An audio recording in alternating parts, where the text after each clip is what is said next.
with me is Professor Deepti Dharmani, Vice Chancellor of the Chaudhry Bansi Lal University in Bhiwani district.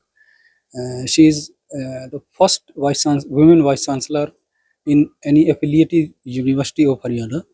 Let's talk about the performance of the university and the future vision of the university. आप पहली vice chancellor है जी affiliated universities में हरियाणा में, महिला vice chancellor. अफिलिएटिंग में जी, और otherwise महिला vice chancellor Sonipat में भी रही हैं। कुछ देर मुझे आईजीयू का भी चार्ज मिला, वहाँ भी मैं फर्स्ट ही थी। तो कैसा लगता है कि क्योंकि महिला एक वाइस चांसलर होना एक हरियाणा में बड़ी बात लगता है, तो आपको कैसा फील होता है? कैसे आप एडमिनिस्ट्रेशन में या यूनिवर्सिटी को गवर्न करने में आपको कैसा एक्सपीरियंस रहा अभी तक? देखिए, मुझे लगता है कि जब हमारा अनुभव 40 साल तक पहुंच जाता है, 39 साल 40 साल का, तो उस समय फिर हम महिला है या पुरुष है ये अंतर नहीं होना चाहिए। और मैं इस बात के लिए धन्यवाद करती हूँ कि इस समय वर्तमान सरकार ने इस तरह की पहल की और आज बहुत सारी महिलाएं जो हैं वो नेतृत्व ले रही हैं। और मोदी जी ने केवल सिर्फ महिलाओं को पढ़ाने और बढ़ाने की बात नहीं की है, वो वाकई में उनको लीडरशिप रोल्स में लाना चाहते हैं और समाज में एक सकारात्मक परिवर्तन देखना चाहते हैं। अच्छा, जो भिवानी यूनिवर्सिटी है, चौधरी बंसीलाल यूनिवर्सिटी, वो भिवानी और चरखी दादरी डिस्ट्रिक्ट के स्टूडेंट्स को कैटर करती है। वो बेसिकली रूरल बैकग्राउंड बहुत ज़्यादा है, तो वहाँ के स्टूडेंट्स का क्या ओरिएंटेशन है? किस तरह के कोर्सेज में वो ज़्यादा ऑप्ट कर रहे हैं? उनकी अभी तक किस तरह का एक्सपीरियंस रहा है आपका उन स्टूडेंट्स के बारे में?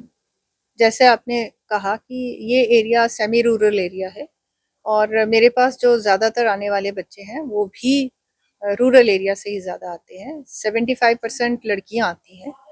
और हम जितने भी प्रोग्राम अब बना रहे हैं वो हम पहले एक सर्वे करते हैं, इंटरेक्शन करते हैं। मेरी टीम जो है टीचर्स की वो स्कूल स्कूल में जाती है और वहाँ से इंटरेक्शन करने के बाद बच्चे क्या करना चाहते हैं, किस तरह के कोर्सेज करना चाहते हैं, तो हमने जो 25-26 में जो कोर्सेज बनाए नए, वो उन्हीं की पसंद के अनुसार बनाए हैं। तो 2-3-4 ऐसे टॉप कोर्सेज जो उनकी डिमांड के अकॉर्डिंग जो शुरू किए हैं, वो आप बता सकते हैं कौन से हैं? जी, बच्चों ने बीएससी बायोटेक्नोलॉजी के लिए डिमांड किया था, वो अब की बार हमने शुरू की है। डेटा साइंस ऐसा है जिसमें बच्चे आए हैं और फ्रेंच लैंग्वेज के ऊपर बड़ा अच्छा रिस्पांस आया है।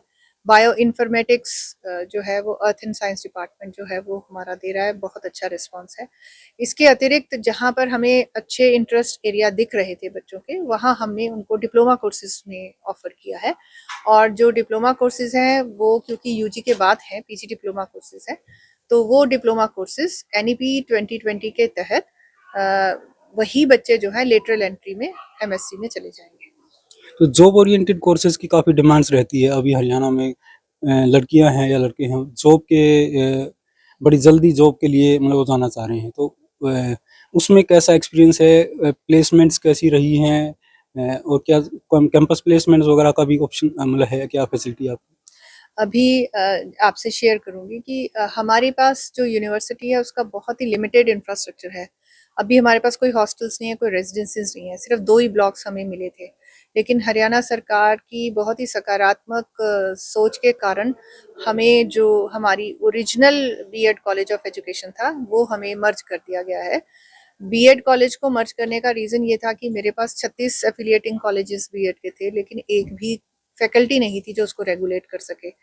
तो बीएड के साथ जो है हमने आईटेप में ऑलरेडी हमने अप्लाई कर दिया है और मेरा ये लक्ष्य है कि ये यूनिवर्सिटी का जो गवर्नमेंट कॉलेज ऑफ एजुकेशन हमें मिला है उसको हम एक बहुत ही ideal training institute of the teachers के रूप में उसको विकसित करें, जहां आईटेप के सभी प्रावधान वहां अवेलेबल हों और बच्चों को किफ़ायती फीस के ऊपर गवर्नमेंट क्योंकि इंस्टीट्यूट होगा इसलिए वो बहुत ही रीजनेबल फीस के ऊपर वो सभी तरह के ऑप्शंस उनको टीचर ट्रेनिंग के मिले।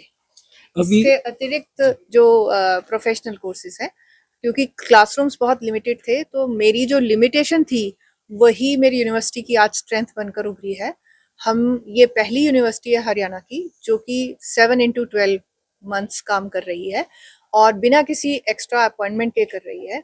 हमने 18 वीकेंड कोर्सेज लॉन्च किए इस बार, जो सैटरडे और संडे को चलते हैं, और बहुत अच्छा रिस्पांस उन कोर्सेज में आया है, और सभी जो है प्रोफेशनल ओरिएंटेड के हैं। साइबर सिक्योरिटी, फोरेंसिक साइंस, अपना drone technology, French language, PGDCA, PGD, अपना masters in diploma in PG diploma in mass communication, masters diploma in social works, ये सभी जो है प्लेसमेंट ओरिएंटेड और सेल्फ एम्प्लॉयबिलिटी को आगे बढ़ाएंगे।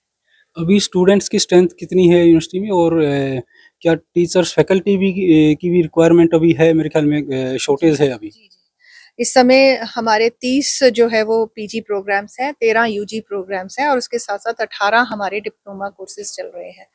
अभी तक हमारी जो स्ट्रेंथ थी वो 25 के आसपास रहती थी, 23 और 25 के बीच में, जो बढ़कर लगभग 3000 के आसपास आ गई है इस बार।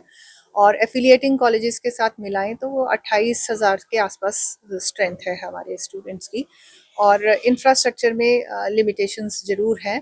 ऐसे ही हमारी जो फैकल्टी है 108 सैंक्शनड है, लेकिन अभी हमारे पास सिर्फ 34 टीचर्स हैं रेगुलर मोड में।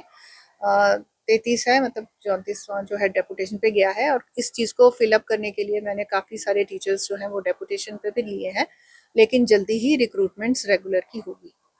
तो इतनी शॉर्टेज है, आपने बताया कि मोर देन 100 अभी टीचर्स की रिक्वायरमेंट है, कैसे आप कोप अप कर रहे हैं? जी, बहुत सारे कॉन्ट्रैक्चुअल और पार्ट टाइम टीचर्स हैं, लेकिन उसके अतिरिक्त मैंने बहुत से प्रोफेसर ऑफ प्रैक्टिस लिए हैं, एडजंक्ट फैकल्टी लिए हैं, विजिटिंग प्रोफेसर जो रिटायर्ड यूनिवर्सिटी के प्रोफेसर्स हैं, वो मुझे विजिट करते हैं और मेरे बच्चों के साथ इंटरेक्ट करते हैं। क्योंकि कॉन्ट्रैक्चुअल स्टाफ न्यू कमर है, एक्सपीरियंस हैंड नहीं होता, तो हमने उसको बैलेंस आउट करने के लिए एक ऐसी पॉलिसी बनाई है जिसमें हम इंडस्ट्री से, एकेडमिक्स से हम अपने विजिटिंग प्रोफेसर और एडजंक्ट फैकल्टी लेते हैं। एक स्टूडेंट्स की वहाँ पे काफ़ी शिकायतें हैं कि रिजल्ट्स बहुत डिले यूनिवर्सिटी रिलीज़ करती है, और उसके बाद फिर मार्कशीट्स वगैरह में भी काफ़ी इश्यूज़ हैं। तो यूनिवर्सिटी का अभी वो कह रहे हैं कि क्या क्या कमी है यूनिवर्सिटी की तरफ से, कि क्यों ऐसा हो रहा है? पिछले कुछ सालों में मेरे आने तक जब मैं आई तो मुझे सबसे पहली समस्या ही एग्ज़ाम से जुड़ी हुई मिली, और मेरे पास जो पहली फ़ाइल आई वो 1.5 साल के बाद वो रिज़ल्ट डिक्लेयर हो रहा था। और मुझे जो मैंने रिकॉर्ड देखा तो कभी भी एग्ज़ाम टाइम पे शुरू नहीं हुए। तो मेरे आने के बाद मेरा पहला निर्णय मुझे प्रिंसिपल्स के सहयोग से मैंने लिया, और हमने समय से एग्ज़ाम शुरू हुए। तो आज Chaudhary Bansilal university examination reforms में काफ़ी ज़्यादा इम्प्रूव कर चुकी है, काफ़ी लीड भी कर रही है। पहली यूनिवर्सिटी थी जिसका पिछली बार मैंने BA फाइनल का जो रिज़ल्ट है वो 18 दिन में, मात्र 18 दिन में BA फाइनल का रिज़ल्ट दे दिया था। लेकिन जो समस्याएँ पुरानी थी उनके ऊपर कमेटी बनी, पूरे एग्ज़ाम का ऑडिट करवाया गया, जहाँ-जहाँ समस्याएँ थी उनको आइडेंटिफ़ाई किया गया, उन समस्याओं को प्लग किया गया। और अभी भी हाल ही में मैंने सभी प्रिंसिपल्स को बुलाकर उनसे कहा कि जितनी भी पेंडेंसी है वो मुझे दे दी जाए। 4300 पेंडेंसी मुझे दी गई, जो मैंने बिल्कुल ख़त्म कर दी। उसके बावजूद भी मैं इस बात से संतोष अपने आप को महसूस नहीं कर सकती थी, क्योंकि काफ़ी डायलेमा में ये यूनिवर्सिटी रही थी। तो मैंने अभी पब्लिक नोटिस देकर भी कंप्लेंट्स डिमांड की है, ताकि मैं जब नए वर्ष में एंटर करूं तो मेरी ज़ीरो पेंडेंसी कम से कम दिसंबर 2024 की ख़त्म हो जाए। अच्छा, हरियाणा में विमेन इश्यूज़ बहुत एक टाइमली इश्यू है, बड़ा ज्वलंत इश्यू रहा है। अभी रिसेंटली एक भिवानी में इंसिडेंट हुआ, एक स्टूडेंट थी, उसकी मनीषा, उसकी डेथ हुई। तो स्टूडेंट्स, खासकर आपने कहा कि मेजॉरिटी स्टूडेंट्स लड़कियां हैं वहाँ पे, तो वो क्या यूनिवर्सिटी में कैंपस में टीचर्स से कोई इंटरेक्शन होता है, और यूनिवर्सिटी की तरफ से क्या स्टेप्स हैं कॉन्फिडेंस बिल्डिंग के, या उनकी सेफ्टी के लिए, उनको कॉन्फिडेंस के लिए क्या स्टेप्स यूनिवर्सिटी लेगी? देखिए, मेरी अपनी, क्योंकि मैं विमेन हूँ और मेरी विमेन के प्रति सेंसिटिविटी भी ज़्यादा रहती है, और मेरा जो विशेष कार्य क्षेत्र रहा है वो भी विमेन स्टडीज़ रहा है।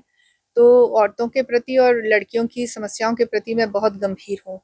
और मैं जो मेरा वर्किंग स्टाइल है उसमें मैं जितने बजे, 9 बजे मैं यूनिवर्सिटी अगर पहुँचती हूँ और 7 बजे अगर 6 बजे निकलती हूँ, तो मेरे लिए कोई स्टूडेंट्स का मीटिंग टाइम नहीं होता। Students and visitors can visit me any time. मेरा फाइल डिस्पोजल यूनिवर्सिटी में 9 बजे से पहले हो जाता है। तो मेरा फाइल वर्किंग जो है मेरा मिनिमम होता है और मीटिंग टाइम मेरा मैक्सिमम होता है। और मुझे बहुत खुशी है इस बात की कि मेरी बच्चियां जो हैं उनको अगर कोई भी समस्या टीचर से हो, रास्ते में कोई समस्या हो, तो वो मेरी बच्चियां मेरे पास सीधी आती हैं और अपनी बात मेरे से डिस्कस करती हैं। अभी तक हमारे पास सेक्सुअल हरासमेंट का लड़कियों की तरफ से कोई भी ऐसा केस नहीं आया जो कि गंभीर था। जो भी छोटी मोटी बात हुई है वो हमने आपस में बिठाकर उनको सॉर्ट आउट हो गई है और कोई गंभीर विषय था भी नहीं। तो अच्छा, एक भिवानी जिला जो है एक स्पोर्ट्स हब माना जाता है काफ़ी समय से। तो क्या यूनिवर्सिटी के पास इस तरह का भी कोई विजन है कि स्पोर्ट्स को लेकर कोई हायर एजुकेशन में कोर्सेज हों, या उसको प्रमोशन के लिए यूनिवर्सिटी की तरफ से क्या इसमें जी। मेजर्स आप? ये यूनिवर्सिटी का जो स्टैट्यूट है, एक्ट में लिखा हुआ है कि this university is establish as a multi disciplinary university with a focus on sports. लेकिन इस बात के बावजूद कि Bhiwani is considered as small Cuba और यहाँ से बहुत अच्छे प्लेयर्स निकलते हैं, मैंने देखा कि जो स्पोर्ट्स इंफ्रास्ट्रक्चर है वो बहुत ही निग्लिजिबल, मतलब कोई भी स्पोर्ट्स ग्राउंड नहीं था।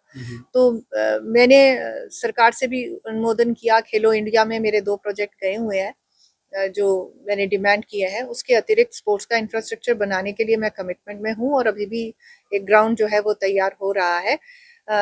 क्योंकि शॉर्ट टर्म में फाइनेंस की एक समस्या रहती है, लेकिन फिर भी बच्चों को नए ऑप्शंस देने के लिए मैंने योग में बीए योग शुरू किया। उसके बाद पिछली बार हमने जो है वो बीपीईएस शुरू किया था और अब की बार हमने 2 डिप्लोमा कोर्सेज भी स्पोर्ट्स के शुरू किए हैं जो कि इंटरडिसिप्लिनरी हैं, यानी एक स्पोर्ट्स मैनेजमेंट और एक स्पोर्ट्स साइकोलॉजी। तो ये 2 नए कोर्स जो हैं वो अब की बार स्पोर्ट्स के लिए नए खोले गए हैं। सर, लगभग 10 साल पुरानी यूनिवर्सिटी है ये।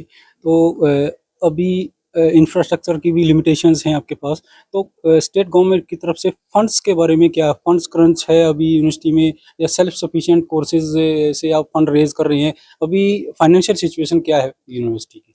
देखिए, फाइनेंशियल सिचुएशन में हम अपना जहाँ तक हमारी डे टू डे के एक्सपेंडिचर्स होते हैं वो हमारे को कभी दिक्कत नहीं आती है। सरकार बहुत ही संवेदनशील है।